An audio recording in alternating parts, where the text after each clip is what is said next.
When a murder cannot be solved, a new age of technology is called to the scene. It's the world of computer modeling and crime scene simulation. Shot. Right there. Now pause on that. When there are two plausible stories, was it scenario A or was it scenario B? It's up to an elite team of scientists to digitally reconstruct the crime and find out who's telling the truth. They are the Institute of Risk and Safety Analysis, an investigative team that specialize in modeling murder. A Stockton man who told police his wife was shot accidentally has now been charged with murder. When the police got there, they found Peggy Gay dead in a pool of blood on her garage floor, and Mr. Gay had been shot in the left hand. He said she shot him, and that's when he tried to take the gun from her and it went off and killed her. We have one gun that fired 4 bullets. Mrs. Gay was dead on the floor, and we had a tremendous amount of blood all over the garage from both Mrs. Gay and Mr. Gay. Stockton cops didn't buy Robert Gay's story, and today they announced they filed murder charges against him. We've arrested him. He's at a local hospital under guard, recovering from his injuries. Hi, this is Kenneth. Dr. Solomon, it's Mr. Randy Thomas. His client is accused of first-degree murder, I believe. Let me just take the call. We got a case this morning, probably about 45 minutes ago. It's a husband-wife situation. The gentleman is accused of first-degree murder. She has 1 shot in her chest. He has a bullet through his stomach. The position of the police department is that he sets up this situation where he shoots her and then shoots himself. His statement is she comes into the garage, she has a gun in her hand, they struggle over the gun. He claims he's shot in the right side of his stomach. They're still struggling for the gun goes off, she dies. And one of the things that I thought about would be whether we can do a computer simulation of this. There's a lot of evidence that we should be gathering over the next week or two. Not every bullet hole has been accounted for. What really happened, to the extent we can say that, we need to get a better feeling for what the trajectories of the bullets are. What was the order of the shots? A third concern is to go to the site and see if there's anything that was not considered by the police. The DA's theory in this case paints a very bloody and gruesome murder. If the jury believes that, Mr. Gay will probably get the death penalty. Okay, we need to do 2 different simulations for this case. We have the first one, which is going to be the DA's theory.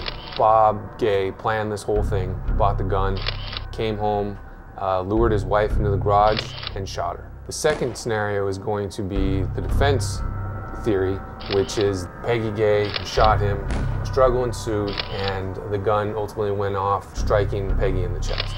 As far as the defendant's theory goes, the DA is not buying any of it. With all the forensic evidence, the holes in the wall, the holes in the floor, the blood, the bullets, this really doesn't prove anything. Blood from both individuals was everywhere, and they both had gunshot residue on their hands. In every case, we look at the evidence and we let the evidence speak for itself. It really does look like either of them could have pulled the trigger. Our job is to use science to determine whether Mr. Gay's story is truly plausible.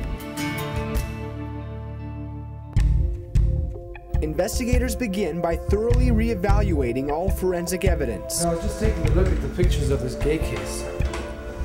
That's a bloody crime scene, man. I know, it's pretty bloody. In a murder case, it becomes very important that we find out what truly happened. If this person is guilty, we absolutely don't want them to go free. To solve the crime, they'll create high-tech computer models of both potential crime scene scenarios. The great thing about computer modeling is we can examine and recreate both sides of the story. The computer doesn't lie.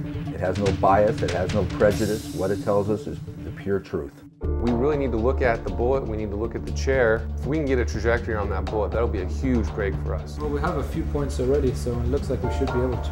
There's only blood at the very bottom level. Correct. Right, there's no blood at the top level. Looking at this, picture of the hand, there's a lot of bruising and abrasion on her right hand, which you know, that could be consistent with her holding the gun, so we're going to need to take that into consideration. Okay, you guys have a report? All right, if you could send that to our office, that would be great. Right now we're on our way to the shooting range.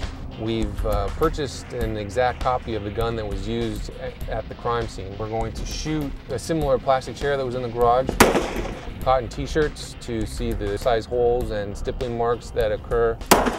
We're going to shoot some concrete blocks to simulate the bullets that struck the concrete floor.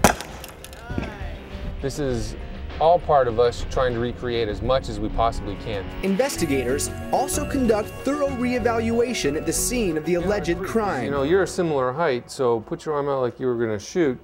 You got the gun about here. You know, you're only a foot or two away from the body, so how do you miss? Problems with the DA's case begin becoming transparent. The other thing is, you got 2 holes in the floor. It really points to a struggle to me. This area right here was where bullet number 1 or number 4 came to rest above the doorway. They said that they couldn't get a trajectory on this bullet because it's only one data point, and at the same time, this is the bullet that may have killed Mrs. Gay. And we'll find that out later when we get the DNA tests back. If that's the bullet that went through her, it would have gone through the front of her body, the rear of her body, and come to rest up there in the wall. That gives us a good understanding about her position at the time the gun was fired. Given all this other evidence we have on the floor, the bullet strikes here and where her body was found, it was likely that she was right about here. She would have been right around here, front, back, into the wall at the time she was shot. If we can understand the trajectory of this bullet, it could be a big break for us in understanding what actually happened in this case. Just a few days later, DNA results begin coming back from the lab. IRSA Chairman speaking. Oh, hey, you have the DNA results for us. The one above the door belongs to Peggy Gay.